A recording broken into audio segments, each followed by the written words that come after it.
వద్దు వద్దు, mics pass చేయండి. రాజు గారు దయచేసి నేను ఎప్పుడు రిక్వెస్ట్ చేసేది నో కాంట్రవర్షియల్ క్వశ్చన్స్, సినిమాల గురించి మాట్లాడుకుందాం.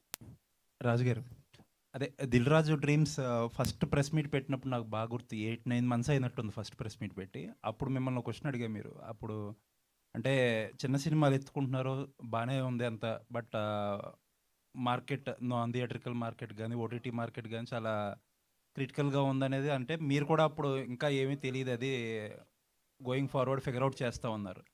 ఇప్పుడు ఆల్రెడీ ఒక 4 films ఓకే చేశారు, 4-5 films ఓకే చేశారు కాబట్టి మీకు ఒక ఐడియా రావాలి మార్కెట్ ఎంత రిసెప్టివ్గా ఉంది, లేకపోతే ఇది మొత్తం రిస్కేనా ఏంటి అనేది. సో ఇందాక మీకు చెప్పాను కదా, సో కాంటెంట్ని బట్టి ఇప్పుడు 2 ఓటీటీ ఒరిజినల్స్కి వెళ్తున్నాయి. ఇప్పుడు ఇది థియేట్రికల్ రిలీజ్ అండ్ అదర్ ఇంకో 2 scripts కూడా థియేట్రికల్ అండ్ ఓటీటీ. సో 2 ప్రాసెస్లో వెళ్తున్నాం. సో రైట్ కాంటెంట్ వచ్చి ఇది థియేటర్ వరకు వెళ్ళొచ్చు, థియేటర్కి మనం ఆడియన్స్ని తీసుకురావచ్చు అనే కాంటెంట్ థియేటర్కి వెళ్తుంది, థియేటర్ అండ్ ఓటీటీ.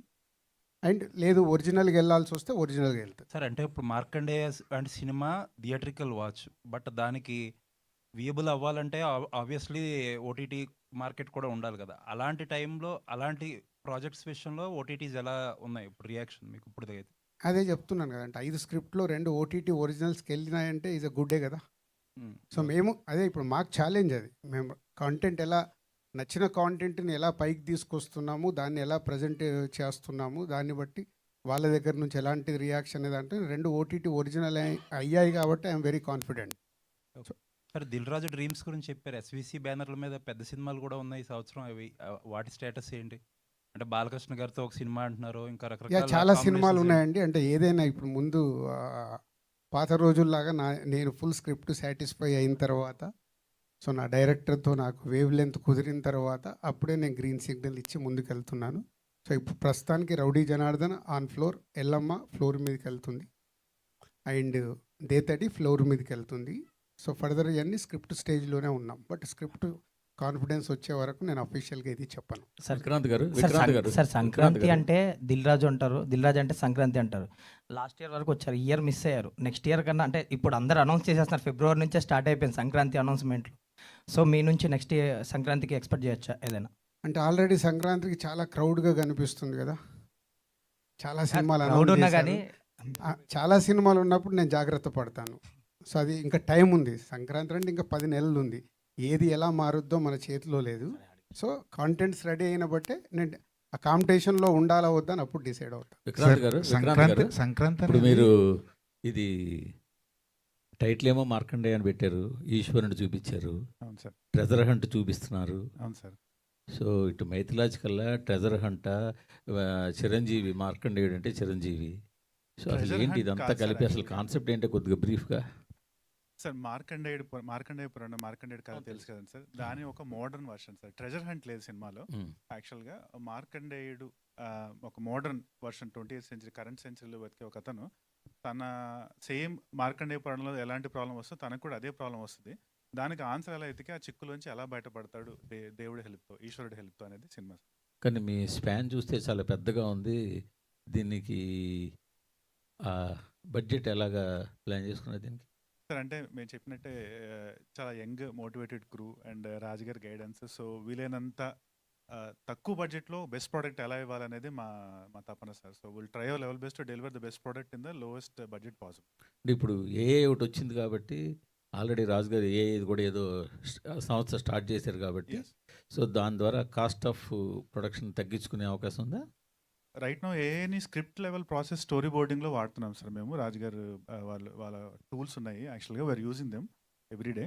కానీ యాక్చువల్లీ ప్రొడక్షన్కి వచ్చేటప్పటికి మా గట్ ఫీలింగ్ ఏంటంటే ఏఐని మరీ ఓవర్ యూజ్ చేసేస్తే యాక్చువల్గా ఆడియన్స్ ఎక్కడో ఎమోషన్స్కి డిస్కనెక్ట్ అయిపోతున్నారేమో అనిపిస్తుంది. So we want to keep the use of AI to the minimum, ఎంత పాసిబుల్ అయితే అంత. సో ఏఐ తగ్గించి హ్యూమన్ ఎమోషన్స్ మీద ఎక్కువ కాన్సన్ట్రేట్ చేయాలనేది మా టార్గెట్ సార్. సార్ మిమ్మల్ని దిల్ రాజు గారు అనాలా, డేర్ రాజు గారు అనాలా అర్థం కావట్లేదు సార్. నీకు ఏదైనా అనిపించాలనిపిస్తుంది ఏమో, ఎందుకంటే టాక్సిక్ 120 కోట్లు పెట్టి రిలీజ్ చేస్తున్నారంటే అసలు ఎవరు కూడా ఇంత డేర్ చేయరు. అది చూసి మొత్తం షాక్ అవుతున్న పరిస్థితి ఉంది, అందుకే అంటున్నాను సార్. నువ్వు ఏదన్నా నేను రెడీ.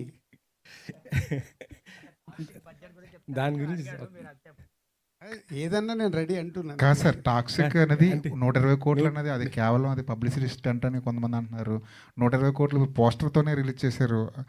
సో ఒక పని చేస్తాను, అలా డౌట్ పడే వాళ్ళకు నేను బ్యాంకులకు వెళ్ళి వాళ్ళకి అమౌంట్ ట్రాన్స్ఫర్ చేసిన తర్వాత స్టేట్మెంట్ పంపిస్తాను, అప్పుడు చూస్తే నమ్ముతారేమో.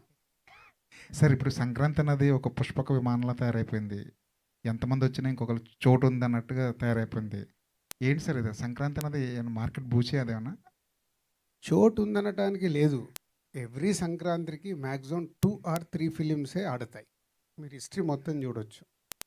వచ్చిన ఆడేటి 2 నుంచి 3 సినిమాలే. అన్ని సినిమాలకు కాంపిటీషన్లో పొటెన్షియాలిటీ రాదు. సో ఎవరు కాంటెంట్ స్ట్రాంగ్ ఉంటే వాళ్ళు నిలబడతారు సంక్రాంతికి. సంక్రాంతి ఆ కోడి పుంజుల అది అక్కడ జరుగుతాయి కదా ఆంధ్రాలో పోటీ, ఇది కూడా అంతే, సినిమాల పోటీ. అది ఏ సినిమా బాగుంటే అది నిలబడుతుంది. సార్ అందుకే ఆ క్రౌడ్లో ఉండాలా వద్దా అనేది అది producer, hero, director call. Sir మీరు అల్లు అర్జున్ గారితో చాలా ఎక్కువ సినిమాలు తీశారు. ఆర్యా నుంచి మొన్న దువ్వాడ జగన్నాథం దాకా తీశారు కదా.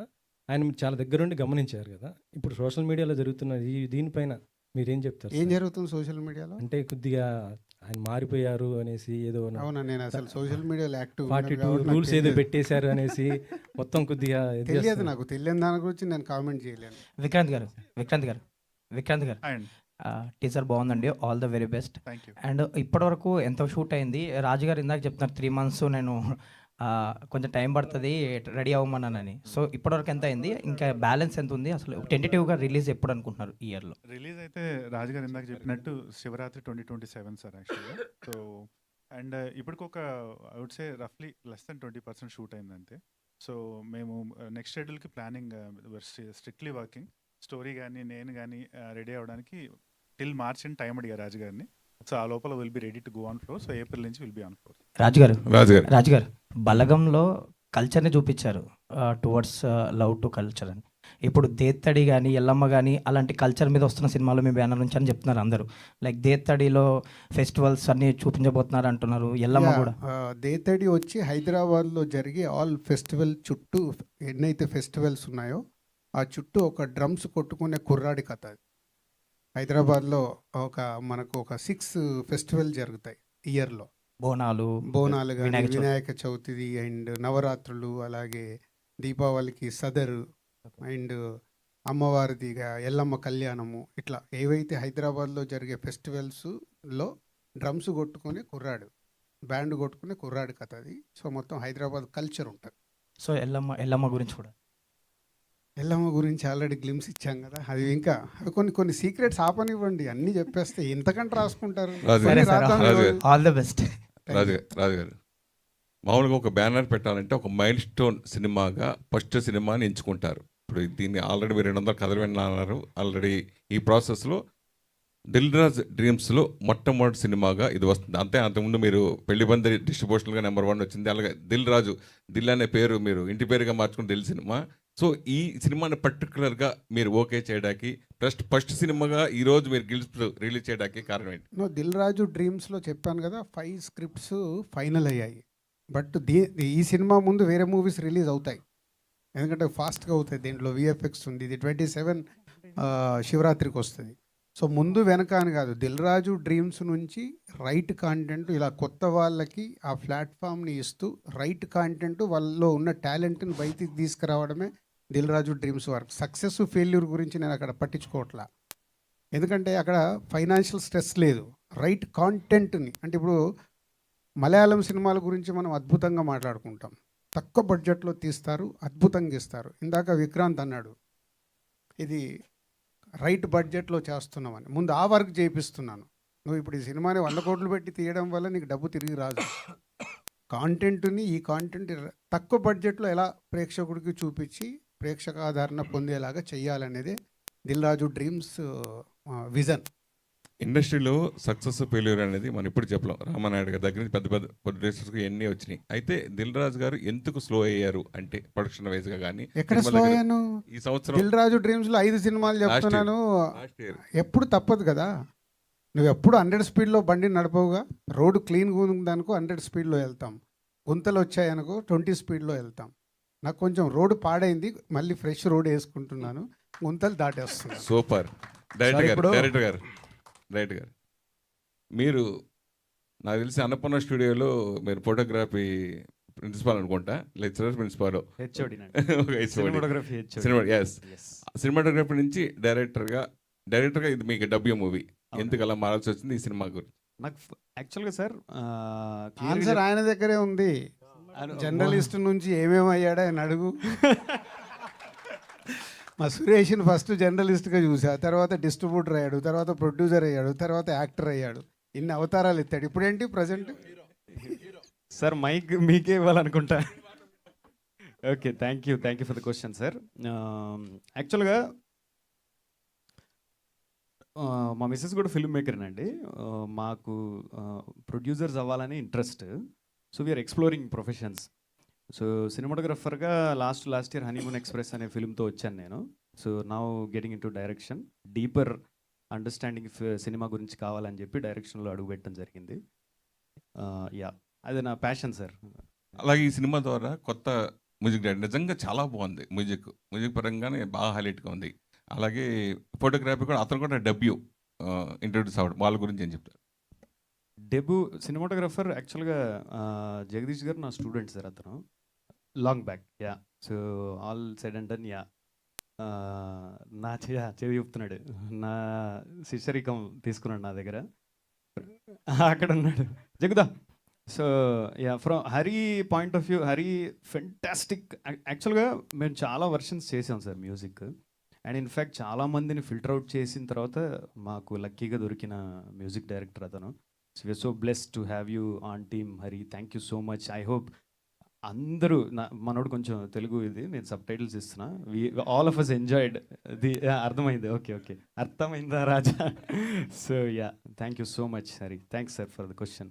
సార్, దిల్రాజు గారు, దిల్రాజు డ్రీమ్స్లో సంవత్సరానికి 4-5 సినిమాలు వస్తే బలగం లాంటి కథలు ఎన్ని వస్తాయి? నా చేతిలో ఏముంది? కథలు వచ్చేదాన్ని బట్టి కదా డిసైడ్ అవుద్ది. ఇప్పుడు మీకు వచ్చిన 200 కథల్లో 330 కథల్లో 100 అయినారు. బలగం లాంటి కథలు ఏమైనా వచ్చినాయా? వస్తే ఎన్ని వచ్చినాయి? అంటే డిఫరెంట్ స్టోరీస్ ఉన్నాయి, ఒక్క టైప్ అని లేవు. సో దాంట్లోకి వెళ్ళి సెలెక్షన్ చేయడమే బిగ్ ఛాలెంజ్. సో టీం ఏంటంటే అన్నీ సెలెక్ట్ చేసుకొని వాళ్ళకు అనిపించిన పాయింట్స్ అన్నీ నోట్ చేసుకొని, నాది ఒక టైం తీసుకొని అన్ని టీం 5 ఉంటారు, వాళ్ళు వచ్చి డిస్కస్ చేస్తారు, ఈ పాయింట్ ఇది అని. ఆ 5-6 ఎవరైతే ఉంటారో ఒకటే పాయింట్ మీద ఆపోజిట్ వాళ్ళకి ఏమనిపించింది కూడా డిస్కస్ చేసి నేను దాంట్లోకి వెళ్ళి ఫైన్ ట్యూన్ చేస్తాను. సో దాంట్లో ఇప్పుడు ఇంకా అంత నేటివిటీ కథ రాలేదు, కానీ ఒక ఇంట్రెస్టింగ్ ఒక పల్లెటూరు కథ ఉంది. అది డెవలప్ అవుతుంది, అది అయిన తర్వాత తెలుస్తుంది. రాజుగారు, ఇందాక అంటే దిల్రాజు డ్రీమ్స్లో అందరు యాక్టర్స్ కావచ్చు, డైరెక్టర్స్ అన్నారు, దాంతోపాటు ప్రొడ్యూసర్స్ కూడా అన్నారు. ఏంటంటే ప్రొడ్యూసర్స్ కూడా మీ బ్యానర్లోకి ఆహ్వానించి వాళ్ళు ఇన్వెస్ట్ చేస్తారా, లేదంటే మీరు సపోర్ట్ చేస్తారా? అంటే ప్రొడ్యూసర్ కావాలనుకున్నప్పుడు వాళ్ళదే కదా ఇన్వెస్ట్మెంట్, బట్ వాళ్ళకి గైడెన్స్, నష్టపోకుండా ఎలా చేయొచ్చు, ముందు సినిమా కాంటెంట్, బడ్జెట్, దాన్ని మార్కెటింగ్ చేయడము. సో ఎలా చేస్తే చాలామంది ఏంటంటే సార్ మాది సినిమా థియేటర్ రిలీజ్ కావాలంటారు. మనకు తెలుసు థియేటర్కి ఒకరు రారని. ఆ సినిమా థియేటర్కి తీసుకెళ్ళడం వల్ల ఉపయోగం ఉండదు. అప్పుడు వాళ్ళకి చెప్పి ముందు నుంచే ఇది ఓటీటీ ఒరిజినల్కి వెళ్ళొచ్చు, పేపర్ వ్యూకి వెళ్ళొచ్చు, ఆప్షన్స్ పెట్టి వాళ్ళని రైట్ గైడెన్స్ చేస్తాం. బడ్జెట్ ఫ్రెండ్లీ మూవీస్ అన్ని కూడా అంటే పరిమిత బడ్జెట్లో తీసేటువంటి, అంటే కథకి ఎంత కావాలో అంత బడ్జెట్ గైడెన్స్ చేస్తూ తీసే సినిమాలు ఉంటాయి. బట్ కంటెంట్ బేస్లో ఎంతవరకు ఉంటుంది, బడ్జెట్ బేస్లో ఎంతవరకు? నువ్వు నాకు తెలిసి నువ్వు ఈటీవీ నుంచిగా, ఇవాళ ఈటీవీ ఒక కొత్త ప్రయోగం చేస్తుంది. ఈటీవీ విన్ అని తీసుకొచ్చి ఒక 2 crores 3 crores బడ్జెట్ చేసి వాళ్ళు 2 సినిమాలు థియేటర్స్కి తీసుకెళ్లారు. ఆ 2 థియేటర్లో సూపర్ హిట్ అయ్యాయి. 5-6 తీసుకెళ్లారు, 2 సూపర్ హిట్ అయ్యాయి. ఇదొక కొత్త ఫార్ములా. అంటే ఏ సినిమాని థియేటర్కి తీసుకెళ్లాలంటే సినిమా రెడీ అయిన తర్వాత అర్థమవుతుంది, ఓకే ఇది థియేటర్కి తీసుకెళ్ళొచ్చు, లేదా దీన్ని ఓటీటీ ఒరిజినల్కి పంపించచ్చు. మేమేం చేస్తున్నామంటే బిగినింగ్ నుంచే ప్రాసెస్ స్టార్ట్ చేస్తాం, స్క్రిప్ట్ స్టేజ్ నుంచే ఇది ఎటు వెళ్తే బెటర్ అనేది. దానివల్ల తీసే ప్రొడ్యూసర్కి, యాక్ట్ చేసే వాళ్ళకు ముందు నుంచి ఒక క్లారిటీ ఉంటుంది. లేకుంటే చాలామందికి థియేటర్కి వెళ్ళాలనే మోజు ఎక్కువ ఉంటుంది. మాది అదే కాదు, నువ్వు ఎక్కడ సినిమా అయినా జనాలు చూడాలి, ఎక్కడ చూస్తారు. చిన్న సినిమా, లో బడ్జెట్ సినిమాలు థియేటర్కి వచ్చి చూసే రోజులు, ఒక వెరీ గుడ్ కాంటెంట్ ఉంటే చూసారు. ఇప్పుడు ఈటీవీ విన్యే 2 సినిమాలు చెప్పినట్టు థియేటర్కి వెళ్ళాల్సిన కాంటెంట్ సపరేటు, ఓటీటీకి వెళ్ళాల్సిన కాంటెంట్ సపరేటు, స్ప్లిట్ చేస్తుంది. స్క్రిప్ట్ వైజ్గా స్క్రిప్ట్ వర్క్ చూసినట్లయితే ఈ సినిమా బాగుంటుంది, థియేటర్కల్గా ఓటీటీ అనేది ఒక వరకు డిసైడ్ అవుతుంది. యాజ్ ఏ స్క్రీన్ మీదకి వచ్చిన తర్వాత ఫస్ట్ కాపీ రెడీ అయిన తర్వాత ఎలా డిసైడ్ చేస్తారు? అంటే ఓటీటీ వైపు వెళ్తుందా? అప్పుడే కావాలి కదా దిల్ రాజు. అదే అదే అందుకే ఆ అనుభవాన్ని మీరు వాళ్ళకి ఎలా Yes, ఎలా ఇవ్వబోతున్నారు చూసినప్పుడు అని. లేదు దీన్ని మనం రైట్గా ప్రమోట్ చేస్తే థియేటర్కి వెళ్ళిన ప్రేక్షకులు వస్తారు. అంటే ఇప్పుడు ఒక బలగం తీసినప్పుడు దాన్ని ఎలా ప్రమోట్ చేశానో మీ అందరికీ తెలుసు. ఒక రైట్ సినిమా తయారైనప్పుడు దాన్ని ఓటీటీకి తీసుకెళ్ళాలా, థియేటర్కి తీసుకెళ్ళాలి. థియేటర్లో వర్క్ అవుద్దంటే ఇస్ బిగ్గర్. సో అప్పుడు థియేటర్కి పూజ చేయాలి. అలా వర్క్ చేస్తాం. శ్రీకాంత్ గారు, ఇందాక రాజు గారు మాట్లాడుతూ మీరు మాట్లాడిన అన్ని సందర్భాల్లో కూడా పాజ్ చేస్తూ వెళ్తూ ఉన్నారు. ఒక మాట దగ్గర ఆగారు, సక్సెస్ చూడాలి, అన్ని బిజినెస్లో సక్సెస్ అవుతున్నాము, సినిమా ఇండస్ట్రీలో కూడా సక్సెస్ అవ్వాలనే మాట దగ్గర రాజు గారు ఆగి మీకు బ్యాక్ బోన్గా నిలబడ్డారు. సో ఏంటి మీ జర్నీ ఎలా ఉండాలనుకుంటున్నారు? మార్కండేయ సో మీ లైఫ్లో ఎలా టర్నింగ్ పాయింట్ అవుతుంది? రాజు గారు ఇచ్చినటువంటి పుషప్ వల్ల ఎలా నిలబడాలనుకుంటున్నారు? సార్ నేను ఇందాక స్పీచ్లో చెప్పినట్టే ఇది మేము ఒక ఆపర్చునిటీ కంటే ఒక రెస్పాన్సిబిలిటీలా చూస్తున్నాను సార్. ఆయన నమ్మి మాకు ఆపర్చునిటీ ఇవ్వడం అనేది డే ఇన్ డే అవుట్ మా మైండ్లో అది ప్లే అవుతుంది. మేము బెస్ట్ ప్రోడక్ట్ డెలివరీ చేయాలి, డిసప్పాయింట్ చేయకూడదు అనేది మా హోల్ టీమ్ అదే రాత్రి పగలు ఇదే. మేము రాత్రి 4ంటికి 3ంటికి మాడుకుంటున్నాం రోజు. సో స్క్రిప్ట్ని ఎలా టైట్ చేయాలి, స్టోరీని బెస్ట్ పాసిబుల్ వేలో ఎలా తీయాలి. సో మా హోప్ ఏంటంటే this should be a memorable movie and life changing movie for all of us. And Raju గారికి ఆల్రెడీ ఆయన చాలా హిట్స్ చూసేశారు, but it should also be one more feather in his cap అనమాట, అంతే. All the best. అండ్ ఇందాక మీ scripts అడిగారు కదండి, నాది రాజు గారితో just I want add something. నాది ఆయనతో జర్నీ జస్ట్ 2 months, కానీ స్క్రిప్ట్ మీద ఆయనకున్న పట్టు అంటే ఇప్పుడు ఎనీ పాయింట్ ఆఫ్ టైం ఆయన కనీసం 10 scripts జర్నీ చేస్తూ ఉంటారు యాక్చువల్గా. కానీ ప్రతి స్క్రిప్ట్లో ప్రతి మైన్యూట్ డీటెయిల్ ఆయన గుర్తుంటుంది. సో 2 నెలల కింద చేసిన నెరేషన్ కదా, ఈ డీటెయిల్ ఆయన ఓమిట్ చేసేస్తాను వాళ్ళ నెరేషన్ అని చెప్పి వెళ్ళామా దొరికిపోతాం బేసిక్గా. ఆయన that's a grip he has on scripts. So ఆయన ఒక హాఫ్ అన్ అవర్ నెరేషన్లో హీ కెన్ ఈజీలీ జడ్జ్ మీ స్క్రిప్ట్ థియేటర్ వర్తియా లేదంటే ఓటీటీ వర్తియా లేదంటే అసలు యాక్చువల్గా అది ప్రొడ్యూస్ చేయడం కరెక్టా కాదని కూడా చెప్పగలరు. So that is something that I have seen in him. So I think that's probably the basis for where he is right, నా ఫీలింగ్. సార్ డైరెక్టర్ గారు, ఇందాక దిల్ రాజు గారు అడిగారు మీ పేరు ఏంటని. ఏంటి సార్ మీ పేరులో వెరైటీగా ఉంది? మీ పేరు తెలుగు వాళ్ళేనా మీరు? పక్కా తెలుగు అండి. నేను పుట్టి పెరిగిందంతా హైదరాబాదే. యాక్చువల్గా రేపల్లె మా ఊరు. సిస్ట్లా అనేది మా ఇంటి పేరండి. ఓకే. నేను చెన్నై వెళ్ళినప్పుడు మా సినిమాటోగ్రఫీ కోర్స్ కోసం వెళ్ళాను.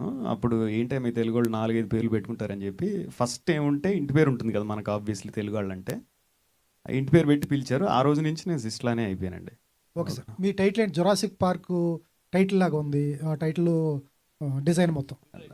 సారీ సార్, నాకు అలా కనపడలేదు సార్. గూగుల్ చేయండి సార్. ఉంది షూర్ సార్, తప్పకుండా. యాక్చువల్గా జురాసిక్ పార్క్ ఏమో నాకు ఇప్పుడు చూస్తుంటే మీరు చెప్పాక అలా అనిపిస్తుందేమో కానీ but definitely not Jurassic Park sir. మీరు ఆ పార్క్ చూసి కన్ఫ్యూజ్ అవుతున్నారేమో, that's not Jurassic Park sir. Title title okay. Style ఎట్లా ఉంది? ఫాంట్ స్టైల్ అలా ఉందా? ఓకే మారు సార్. మార్కండేయ అంటే శివుడు క్యారెక్టరు మైథలాజికల్, శివుడి మీదే ఉంటుంది, శివుడు కాపాడతాడు ఆయన్ని, ఇదంతా తెలిసిందే. ఇప్పుడు మన టీజర్లో గ్లిమ్స్లో ఏదైతే ఏ శివుని చూపించారు, శివుడు కాదండి, కరెక్షన్, ఆయన రియల్ పర్సన్ అండి. ఏఐ నేను ఇందాక ఫ్రంట్కి వచ్చి మాట్లాడినప్పుడు కూడా చెప్పాను, ఏఐని చాలా మినిమల్గా ప్రీ ప్రొడక్షన్కి విజువల్ రిఫరెన్సెస్కి మాత్రమే వాడుతున్నాం అండి. మేము ఏఐ విజువల్స్ పెట్టలేదు. Okay sir. అంత ఇంపార్టెన్స్ ఉన్న క్యారెక్టర్ ఎవరు చేస్తున్నారు? శివుడు క్యారెక్టర్ సినిమాలో రివీల్ చేస్తాం సార్, అది కూడా ఒక సర్ప్రైజే.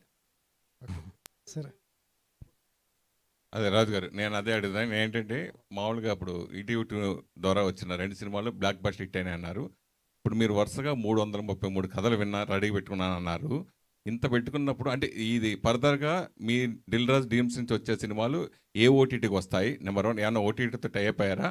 లేదా భవిష్యత్తులో దిల్ రాజు టీమ్ ఓటీటీ అనేది వస్తుందా? దిల్ రాజు డ్రీమ్స్లో వచ్చే కాంటెంట్కి రిస్ట్రిక్షన్ లేదు. సో ఓటీటీ ప్లాట్ఫామ్ పెట్టాలని కాదు, ఎనీ ఓటీటీ ప్లాట్ఫామ్కి వెళ్ళిపోద్ది. ఇక్కడ కాంటెంట్ ఎవరికి అందరికీ పంపించినప్పుడు ఎవరు దాన్ని అప్రూవల్ చేస్తే వాళ్ళకి వెళ్తాం. పాయింట్ 1. అలాగే దిల్ రాజు డ్రీమ్స్లో it's not for only OTT. ఇందాక నేను చెప్పాను కదా, ఓటీటీకి వెళ్ళే సినిమాలు ఉంటాయి ఒరిజినల్స్, అలాగే థియేటర్కి వచ్చే సినిమాలు ఉంటాయి, అలాగే వెబ్ సిరీస్ కూడా ఉంటాయి. ఈ ఇయర్ ఒక 2 వెబ్ సిరీస్ కూడా చేస్తాను. దిల్ రాజు డ్రీమ్స్ని ఇట్లా సపరేట్గా ఈ కాంటెంట్ బేస్డ్గా ఎక్కడి నుంచి ఎక్కడికి ఎలా వెళ్ళొచ్చు అనే దాని మీద వర్క్ చేస్తాం. అంటే బడా ప్రొడ్యూసర్లు అందరినీ ఓటీటీ శాసిస్తుంది కదా, మీరెందుకు ఇండస్ట్రీ తరపు నుంచి ఓటీటీ సంస్థను స్థాపించకూడదు, ప్లస్ ఎఫ్డీసీ చైర్మన్ ఉన్న గవర్నమెంట్ తరపు నుంచి కానీ మీరెందుకు కానీ ఎందుకు స్టార్ట్ చేయకూడదు అంటే? బిజినెస్లో గవర్నమెంట్ ఎంటర్ సరే ఓకే, గవర్నమెంట్ మీరే కాపబుల్ కదా, అంత ఇండస్ట్రీ నుంచి అన్ని సక్సెస్, ఇన్ని block buster, is number 1 producer, మీరు ఎందుకు చేయకూడదంటే? అందరు ప్రొడ్యూసర్లు కలిసి ఏదైనా పని చేయగలుగుతారా? అది కష్టంలే. అయిపోయింది, ఇక్కడే ఆన్సర్ ఇక్కడే ఉందిగా. దిల్రాజ్ గారు, ఇప్పటిదాకా అంటే ఎస్విసికి మీ ఎక్స్పీరియన్స్ ఎప్పుడో ఒక స్టేక్లో ఉండింది, బట్ డిఆర్డి అనే దానికి మీ క్రెడిబిలిటీ అనేది ఇక్కడ రిస్క్ ఫ్యాక్టర్, అంటే మీరు మేజర్గా పెట్టిన స్టేక్ అది. సో ఆ క్రెడిబిలిటీ విషయంలో ఎంత కాన్ఫిడెంట్గా ఉన్నారు? నేను చెప్పాను కదా, అంటే ఇయర్లీ ఒక 4-5 ఫిలిమ్స్ డిఆర్డీలో ఒరిజినల్స్ కానీ థియేటర్కి వెళ్ళే సినిమాలు వచ్చే కానీ ఇంకా ఫ్యూచర్లో పెరిగిన నంబర్స్. నేను ఇక్కడ సక్సెస్ చూడట్లా, ఎందుకంటే కొత్త వాళ్ళతో ఎక్స్పెరిమెంట్ చేస్తున్నప్పుడు సక్సెస్లు రావు. బట్ ఇయర్లో ఒక బాల్ తగులుద్ది, అది నమ్ముతున్నాను. ఒక్కటి కొట్టిన చాలు, దాని ద్వారా చాలా టాలెంట్ దొరుకుతుంది. And if is a success కాకుండా వాళ్ళ టాలెంట్ బయటకు వస్తుంది. టెక్నీషియన్స్ కావచ్చు, అరే ఈ సినిమా ఆడలేదు కానీ దీంట్లో చాలా బాగా చేశారంటే మేమే నాలాంటి producers, other any production houses వాళ్ళకి ఆపర్చునిటీ ఇస్తారు. సో ఇది చూస్తున్నాను. బట్ ఇది రన్ అవ్వాలంటే కంపల్సరీ అది బిజినెస్ మాడ్యూల్ కూడా వర్కౌట్ అవ్వాలి కదా. ఒక్కటి చాలంటున్నాను కదా, ఒక్క సక్సెస్ వస్తే అన్నిటిని కవర్ చేసేస్తుంది. రైట్ సక్సెస్ వస్తే ఈ రేంజ్లో మ్యాజిక్ జరిగినప్పుడు వేరు ఉంటాయి. అందుకే ఎకానమిక్స్లో కూడా ఏంటి, మేము ఒరిజినల్స్ కూడా ప్రిపేర్ అయ్యాం, అలాగే వెబ్ సిరీస్లు కూడా ప్రిపేర్ అయ్యాం. టోటాలిటీగా చూస్తాం. ఇయర్ బ్యాలెన్స్ షీట్ చూసినప్పుడు ఏమేమి జరిగాయి ఏంటి, కంపెనీ బ్యాలెన్స్ షీట్ అనేది చూస్తాం. ఇక్కడ సక్సెస్ ఫెయిల్యూర్స్ చూస్తే టాలెంట్ని తీసుకురాలేం. ప్రస్తుతానికి తెలుగు సార్ ఇక్కడ దిగ్విజయంగా అయితే అప్పుడు నెక్స్ట్ ఆలోచిద్దాం. మీరు ఒక సినిమాలో చిన్న క్యామియో చేశారని అంటున్నారు. రేపు రిలీజ్ అయ్యే సినిమాలో చేశాను. చేశారు ఏంటి సార్ క్యారెక్టర్? ప్రొడ్యూసర్ క్యారెక్టర్ మా స్నేహితుడు చిన్నబాబు గారు అడిగితే వెళ్ళి చేసి వచ్చాను. బాగుంటుందా సార్? ఎలా అంటే ప్రొడ్యూసర్ క్యారెక్టర్ అంటే ఇక బాగుంటుందో లేదు. అదే సార్, జస్ట్ ఒకటి ప్రొడ్యూసర్ క్యారెక్టర్ అది. ఓకే, సినిమా బాగా ఆడింది అనుకో, రేపు దాన్ని తీసి బయట పెడతారు, అరే దిల్ రాజు చేసింది. ఆడలేదనుకో అందరూ మర్చిపోతారు. అయితే ఈ రకంగా చూస్తే నెక్స్ట్ మీకు మంచి డిమాండ్ పెరిగిపోతుంది సార్ నెక్స్ట్గా మరి ఆర్టిస్ట్గా. దీన్ని చూసిన తర్వాత ఒప్పుకుంటారు? అన్నీ నువ్వే అడుగుతున్నావు వెంకట్, నాకు తెలియదు. అన్నీ నువ్వే చెప్పేస్తున్నావు. నా ఫ్యూచర్ని నువ్వే డిసైడ్ చేస్తున్నావు. Thank you very much. ఇంత ప్రశాంతమైన ప్రెస్ మీట్ నేను ఈ రోజు వరకు చూడలేదు. Thank you sir, thank you so much.